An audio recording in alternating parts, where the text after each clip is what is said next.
এক বাড়িতে একজন রজিং মাস্টার ছিল আর একজন রাখাল ছিল। রজিং মাস্টারের বেতন ছিল ৩,০০০ টাকা, ২ ঘন্টা ছেলেবেলে পরেই চলে যাবে। আর রাখাল যে ছেলেটি দিন রাত কাজ করে, তার বেতন ৩,০০০ টাকা। তো একদিন মালিককে বলল যে, মালিক, আমার বেতন কি একটু বাড়া যায় না? আমি তো বেশি পরিশ্রম করি। বলে, কেন? তো বলে, আমি তো রাখাল, আমি রাখাল কাজ করি, অনেক পরিশ্রম করি, আমার বেতন ৩,০০০ টাকা।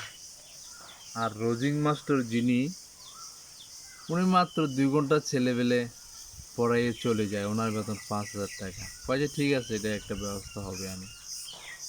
তো হঠাৎ করে একদিন ও রাখালের ছাগলের বাচ্চা দিয়েছে বিলের মধ্যে অনেক দূরে। খুশিতে আত্মহারা ওই রাখাল ছুটি আসলো, মালিকরে বলল, মালিক, ছাগলও বাচ্চা দিয়েছে। তো মালিক জিজ্ঞেস করলো যে, বাচ্চা কটা দিয়েছে? সেটা তো খেয়াল করিনি, তো যা দেখে আসো। তা আসি বলে কি, বাচ্চা ৩টা দিয়েছে। তো মালিক জিজ্ঞেস করলো, ছাগি বাচ্চা কয়টা আর ফাঁটা বাচ্চা কয়টা? সেটা তো দেখিনি। আবার দৌড়াই গেল এই রোদ্দুরের মধ্যে। আসি বলে, একটা পাটা বাচ্চা আর 2টি ছাগি বাচ্চা। এটা কিন্তু সুন্দর। তো মালিক জিজ্ঞেস করলো, বাচ্চাগুলার কালার কি কি? সেটা তো দেখিনি। রাখাল আবার দৌড়াই গেল এই রোদের মধ্যে, ঠাটা ভাঙা রোদের মধ্যে। আসি বলে, 2টা লাল, একটা সাদা। তো বাড়িতে রজিং মাস্টার ছিল তখন উপস্থিত। রজিং মাস্টারকে বলে, মাস্টার সাহেব, আমার এই পাগল ছেলেটা কি বলে একটু দেখুন তো, একটু যান বিলে। তো বিলে যাওয়ার পরে সব কিছু দেখে শুনে মালিকের কাছে আসলো। তো মালিক বলে, মাস্টার সাহেব, কি অবস্থা? তো আপনার ছাগলের বাচ্চা 3টা দিয়েছে, একটা ফাঁটা আর 2টি ছাগি বাচ্চা, 2টি সাদা আর একটি লাল, আপনার বাচ্চার কালার।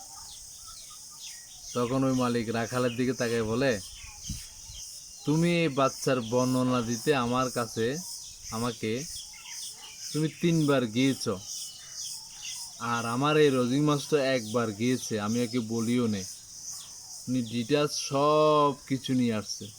এখন তুমিই বলো, কি তোমার বেতন 5,000 টাকা দিব আর রজিং মাস্টার বেতন 3,000 টাকা দিব? বিচার তুমিই করো। যার জ্ঞান, যার যোগ্যতা যতটুক, ততটুকুই প্রাপ্য। তুমি 3বার গিয়েছো এই ছাগলের বর্ণনা দিতে, আর আমার এই রজিং মাস্টার একবার গিয়েছে। যার প্রাপ্য যতটুক, তাকে ততটুক দেওয়াটাই উচিত, নয়তো এটা ইনসাফ হবে না। তো চালাক মানুষ, শিক্ষিত মানুষ আর মূর্খ মানুষ অনেক বেশ কম, অনেক। কথাগুলা খেয়াল রাখবেন আর মিলিয়ে দেখবেন। যদি ভালো লেগে থাকে, লাইক কমেন্ট করবেন, শেয়ার বাই নাই করলে। আজকের মতো এখানে শেষ। অন্যদিন অন্য কোনো ভিডিও নিয়ে আবার দেখা হবে। সে অবধি সবাই ভালো থাকবেন। আল্লাহ হাফেজ।